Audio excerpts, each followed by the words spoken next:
ఒకరోజు అడవిలో కుందేలు జింక ఇలా మాట్లాడుకుంటున్నాయి. నీకెన్నిసార్లు చెప్పాలి నేనున్న వైపు రావద్దని అంది జింక. నిన్నేమీ ఇబ్బంది పెట్టట్లేదుగా, నా మానాన్ని నేను ఆడుకుంటున్నాను అంతే అంది కుందేలు. అయినా సరే ఇది నా చోటు, ఇక్కడికి ఎవరూ రాకూడదు అంది జింక. తెల్లారి జోరున వర్షం అడవంతా వరద ముంచెత్తింది. కుందేలు చెట్టు త్వరలో తలదాచుకుంది. జింక తడిసిపోవడంతో జ్వరం పట్టుకుంది.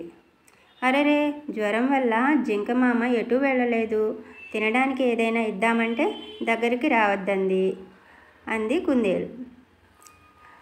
2 రోజులు గడిచాయి.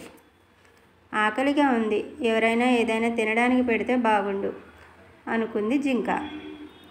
అంతలో అటుగా వచ్చిన తోడేలు కొన్ని పండ్లు తెచ్చి ఇచ్చింది. మిత్రమా, నువ్వు కుందేలును దగ్గరకు రానివ్వద్దని కోప్పడ్డావు, అందుకే అది నీకేదైనా ఆహారం తెచ్చివ్వడానికి భయపడింది. కోపము వర్షము రెండూ ఒకటే. వాన వరదై ముంచేసినట్టు కోపము అనర్థాన్ని తెచ్చిపెడుతుంది, అర్థమైందా అంది తోడేలు.